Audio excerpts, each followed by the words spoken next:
दोस्तों नमस्कार, मैं डॉक्टर अंकुश कुशवाहा आज आपके लिए पुनः जो हमारी सीरीज चल रही थी केवीएस, एनबीएस और डीएसएसबी, झारखंड पीजीटी और राजस्थान पीजीटी टीजीटी और यूपी टीजीटी पीजीटी का जो सॉल्व क्वेश्चन चल रहे थे, ये इक्वली महत्वपूर्ण है किसी भी स्टेट का टीजीटी पीजीटी हो। चूंकि जो क्वेश्चंस हैं ये सारे क्वेश्चंस ग्रेजुएशन लेवल के हैं या पोस्ट ग्रेजुएशन लेवल के हैं, तो सब में इक्वली महत्वपूर्ण है। आप ये मत बिल्कुल ना सोचिएगा कि हम यूपी पीजीटी और टीजीटी की तैयारी कर रहे हैं, हम केवीएस की कर रहे हैं, तो ये सारे क्वेश्चन आपके लिए इक्वली महत्वपूर्ण है और नए नए क्वेश्चन मिलते हैं। क्योंकि हम लोग क्या करते हैं, जनरली पढ़ते जाते हैं और कुछ क्वेश्चंस पे ध्यान नहीं देते हैं, तो वो सारा यहाँ आपको मिलेगा।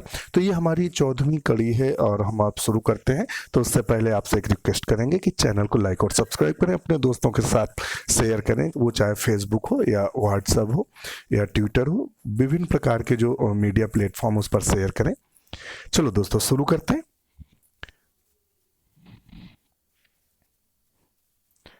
तो पहला क्वेश्चन क्या है, निम्नलिखित संरचनाओं में से कौन सा एक गोल्जी कॉम्प्लेक्स पर ऐसा लिखा है, गोल्जी कॉम्प्लेक्स में क्रियात्मक इकाई यानी गोल्जी बॉडी की जो गोल्जी कॉम्प्लेक्स है उसकी क्रियात्मक इकाई है, इनमें कौन सा है? तो सिस्टर्नी है। सिस्टर्नी क्या होता है? तो हम आपको बता दें ये यूनिट होती है और जो गोल्जी कॉम्प्लेक्स होता है सिस्टर्नी ट्यूब्यूल्स और वेस्किल से मिलकर बना होता है। चलिए नेक्स्ट क्वेश्चन देखते हैं। The plastic that give fruits and flower their orange and yellow colors are the फलों और फूलों का नारंगी और पीले रंग प्रदान करने वाले प्लास्टिड्स होते हैं, उन्हें क्रोमोप्लास्ट कहते हैं। क्या बोलते हैं दोस्तों? क्रोमोप्लास्ट के नाम से जानते हैं। हम आपको बता दें कि जो क्लोरोप्लास्ट होता है पौधों को हरा रंग देता है और ल्यूकोप्लास्ट होता है ये कलरलेस होता है, इसका मुख्य कार्य होता है भोजन को संचित करना। तो एक अच्छा सा एग्जाम्पल बता दें, आपने टमाटर देखा होगा, तो टमाटर को देखा होगा तो इसमें तीनों स्टेज आती हैं। एक ग्रीन स्टेज आती है, एक पहले व्हाइट होता है ल्यूकोप्लास्ट, फिर ग्रीन क्लोरोप्लास्ट और फिर वो लास्ट में पक जाता है तो उसमें क्रोमोप्लास्ट होता है। चलिए देख लीजिएगा। और एक चीज़ आपसे बोलेंगे कि जो क्वेश्चन आपको डाउट हो या यहाँ लगे कि सर ने गलत बताया है, उस क्वेश्चन को आप मेंशन करिएगा, उसको मैं रीचेक करूँगा। रीचेक करने के बाद उसका जो आंसर सही होगा वो डिस्क्रिप्शन में दे देंगे आपको। तो हमारे जो पिछले वीडियो हैं कुछ मित्रों ने आपत्ति जताई कि ये क्वेश्चन है और देखा भी कि वो वाकई गलत थे, तो उनका जो डिस्क्रिप्शन में हम क्वेश्चंस का आंसर सही देते हैं, डिटेल में दे देते हैं। तो ये चलता रहता है, इसको आप ध्यान रखिएगा। कहीं भी कंफ्यूजन हो क्वेश्चंस में आप बेहिचक कमेंट्स करिए और शालीनता के साथ करिएगा। भाई भाषा का थोड़ा सा सुधार रखिएगा, चूँकि आप सब बुद्धिजीवी हैं और इन चीज़ों को ध्यान रखिएगा। तो आप फिर उसको हमें आप बताइएगा और 2-4 घंटे बाद या एक दिन बाद उसका आंसर आपको हम डिस्क्रिप्शन में क्लियर कर देंगे। और डिस्क्रिप्शन भी देख लिया करिए कि हो सकता है कोई क्वेश्चन गड़बड़ हो, तो डिस्क्रिप्शन में आपको बताएंगे। नेक्स्ट है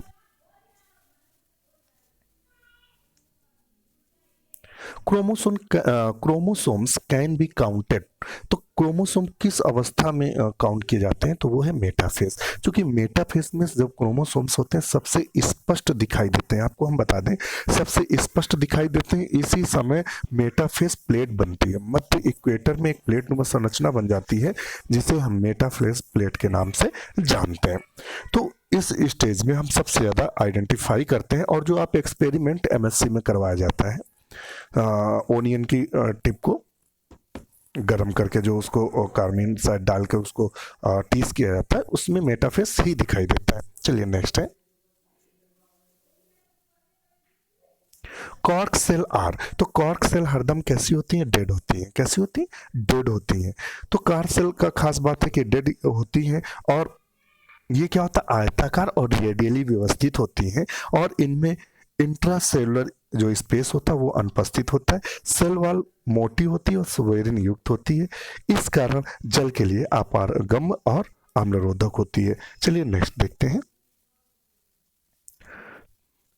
cartilage is produced by. Cartilage कौन प्रोड्यूस करता है? तो हम आपको बता दें कि जो कार्टिलेज होता है कॉन्ड्रोब्लास्ट करता है। कौन करता है? कॉन्ड्रोब्लास्ट। चलिए इसका उत्तर देख लेते हैं। कौन है? कॉन्ड्रोब्लास्ट। तो कॉन्ड्रोब्लास्ट करती हैं। ये उपास्थि का मैट्रिक्स अर्धठोस होता है जो काइटिन नामक प्रोटीन से बना होता है। अस्थि मैट्रिक्स कार्बन व अकार्बनिक पदार्थों के बने होते हैं। अकार्बनिक अंश में मुख्यतः कैल्शियम, मैग्नीशियम, फास्फेट, लवण भी पाए जाते हैं। इस कारण अस्थि कठोर होती है। मैट्रिक्स के कार्बनिक पदार्थ को ओसिन कहते हैं। ध्यान रखिएगा, क्या कहते हैं? ओसिन कहते हैं। नेक्स्ट है, which of the following algae is being used in space research? तो वो कौन सा एल्गी है? क्लोरेला। क्लोरेला पर देखिए हमने आपको बताया भी था कि अगर हमारा वीडियो आपने देखा होगा, हमने फोटोसिंथेसिस के 2 वीडियो डाले थे, आप उनको देखिएगा। हम फिर आपसे कह रहे हैं कि जो हम वीडियो आपको डालते हैं, नोट्स डालते हैं, उनको एक बार देखिएगा। देखिए इंटरेस्टिंग तो ऐसा है नहीं कि कोई हिंदी का टॉपिक हो या हम कोई नॉवेल आपको सुना रहे हो तो थोड़ा सा बोरिंग होता है, मगर उनको देखिएगा तो ढेर सारे क्वेश्चन तैयार हो जाएंगे। हम आप ही के लिए बनाते हैं। नेक्स्ट है,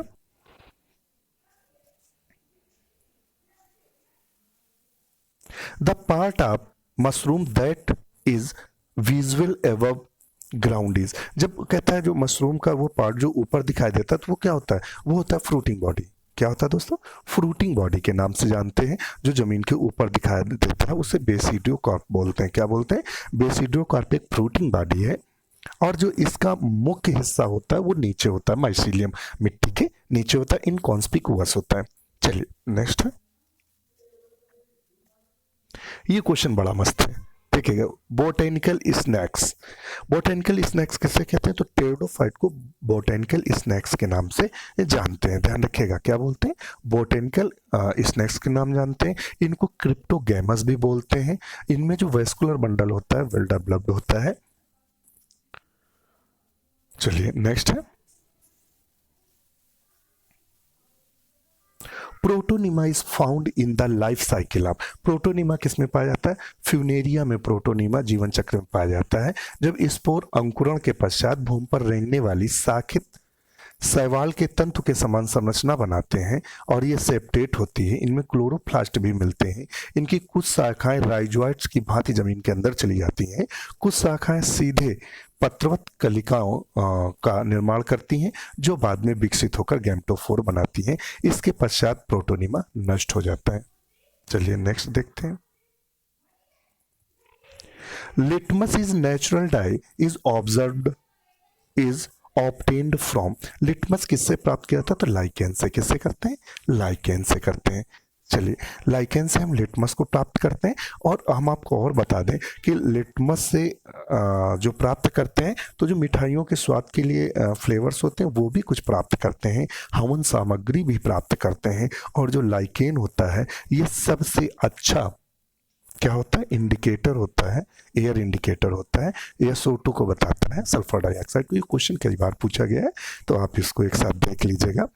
लिटमस जो है वो रोसेला, स्मोटग्नी और लासाल्वा पास्टालाटा नामक लाइकेन से प्राप्त किया जाता है। चलिए next,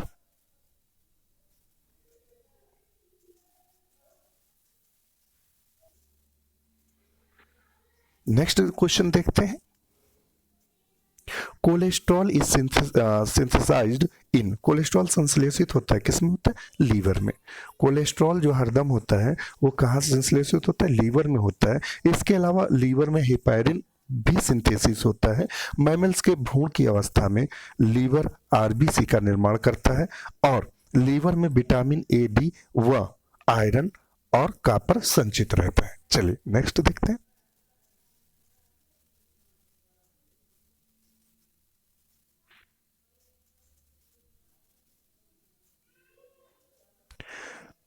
vitamin A is responsible for night blindness. इसे रतौंधी के नाम से जानते हैं। विटामिन हमारा एक वीडियो पड़ा हुआ है, आप प्लेलिस्ट में देखिएगा। विटामिन से जो क्वेश्चन आए सारे हमने उसमें कवर किए हैं और उसमें हमने ट्रिक भी बताई है कि सारे विटामिन को किस प्रकार से याद रख सकते हैं। देखिएगा मेरा इनिशियल वीडियो है, उतना अच्छा नहीं लगेगा क्योंकि इनिशियल में ढेर सारी जो अच्छाइयाँ थी वो उतनी नहीं मिल पाई, मगर आप उसको देखेगा। इससे जीरोथेल्मिया भी होता है, आई ड्राइनेस हो जाती है। और विटामिन A को एंटी इन्फेक्शन विटामिन के भी नाम से जानते हैं। उस वीडियो में एंटी की जगह इंटी लिख गया, आई बना दिया, और वो बाद में मुझे जब देखा तो पता चला, क्योंकि वो इनिशियल स्टेज थी, मैंने वीडियो शुरुआत की थी, वो पहला वीडियो हमारा है, तो इतनी हड़बड़ाहट थी, इतनी घबराहट थी। समझते हैं ना, जब नया आप कोई काम शुरू करते हैं तो उसमें फिनिशिंग नहीं आती है। आप जैसे नए वीडियो जितने अब आ रहे हैं तो उनमें और अच्छी फिनिशिंग है, तो उसमें इन्फेक्शन जो लिखा है उसमें गलत लिखा हुआ है, आप देख लीजिएगा। चलिए, एंटी इन्फेक्शन, एंटी की जगह है आई बन गया है, ए की जगह। चलिए, नेक्स्ट है which disease is caused by nematodes. इनमें कौन सी डिजीज है जो निमेटोड से, तो वो फाइलरेसिस है जो बाउचेरिया ब्रैंकोफेटाई से फैलता है। किससे फैलता है? बाउचेरिया ब्रैंकोफेटाई से। इससे पहले हमने एक डेमो वीडियो करके डाला है, उसमें आपको बताया है कि इसके वाहक क्या होते हैं, उसको एक बार वीडियो को जरूर आप देख लीजिएगा। नेक्स्ट देखते हैं,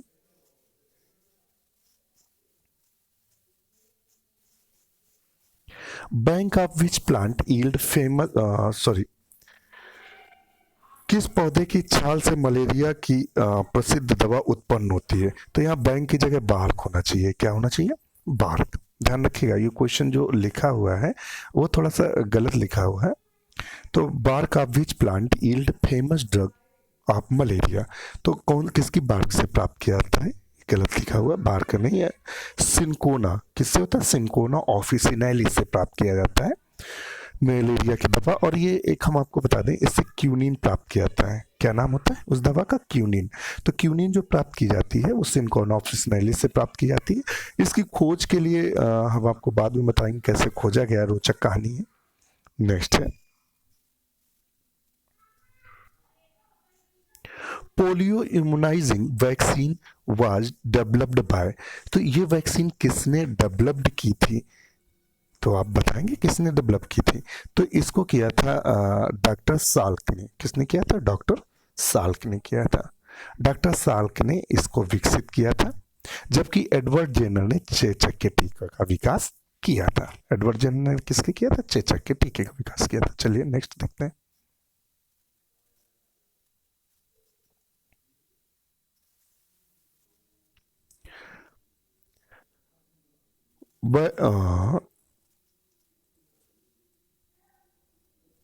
bearing the Himalayan region in India can be divided into following four major vegetational zones. कौन से वेजिटेशनल जोन्स में इसको विभक्त किया? हिमालय प्रदेश को छोड़कर। इसका मतलब क्या था? Barring the Himalayan region in India can be divided into following four major vegetational region. Himalaya प्रदेश को छोड़कर भारत को निम्न चार प्रमुख वनस्पति क्षेत्रों में विभक्त किया जा सकता है। कौन कौन से हैं? चलो इसको देख लेते हैं। आप इसको ऊपर पढ़ लीजिएगा, फर्स्ट सेकेंड पढ़ लीजिएगा, उष्णकटिबंधीय, कंटकी और फोर्थ। इन क्षेत्रों द्वारा अध्यासित घेरे हुए क्षेत्रफलों को दृश्य से सही क्या पूरा अवरोही अनुक्रम में लिखिए। तो इनका जो अनुक्रम है वो कौन सा है? फर्स्ट। चलिए नेक्स्ट देखते हैं,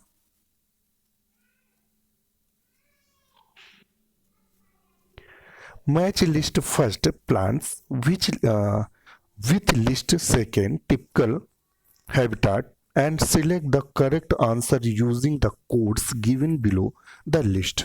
चलिए, इसमें पादप और उनके लाक्षणिक गुण हैं, उनका आपस में सुमेलित करना है। तो देख लेते हैं। तो इनका यूट्रिकुलेरिया जो है, देखिए इसमें पहला उसने दिया है यूट्रिकुलेरिया। यूट्रिकुलेरिया कहाँ पाया जाता है? तो यूट्रिकुलेरिया हरदम पाया जाता है पानी में। कहाँ पाया जाता है? जल में। यूट्रिकुलेरिया कहाँ पाया जाता है? जल में। तो ये तो गड़बड़ है। एनोगैलिस जो होता है गेहूं के खेत में पाया जाता है।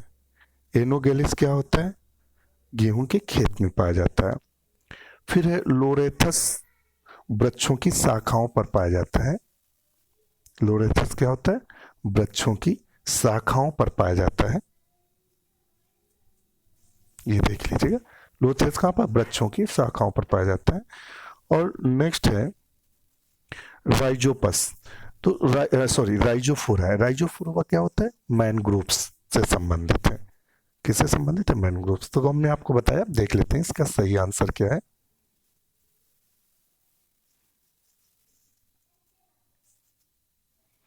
तो इसका सही आंसर है ये डी। मैंने आपको आंसर बता दिए हैं कि यूट्रिकुलेरिया जल में पाया जाता है। एनोगैलिस जो होता है वो व्हीट फील्ड में पाया जाता है। लोरेथस जो होता है वृक्षों की शाखाओं पर पाया जाता है। राइजोफोरा जो होता है सॉरी राइजोफोरा ही है, वो मैनग्रोव्स होता है। क्या होता है? मैनग्रोव्स होता है। चलिए आप देख लीजिएगा कोड, अपने आप से सही कर लीजिएगा। नेक्स्ट क्वेश्चन देखते हैं।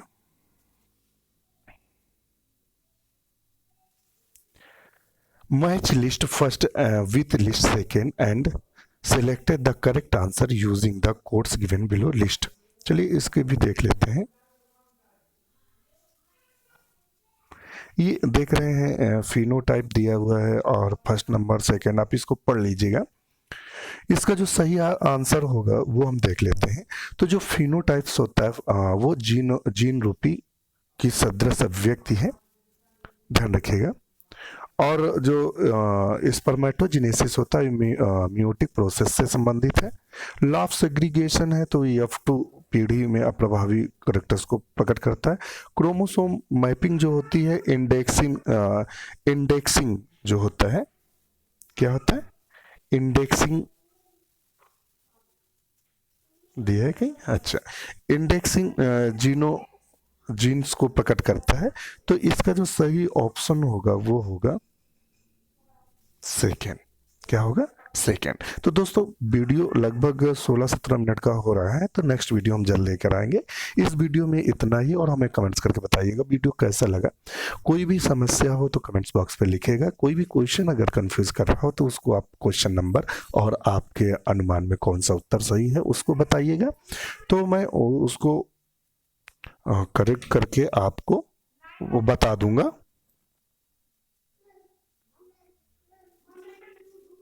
दोस्तों आज के लिए इतना ही। नमस्कार।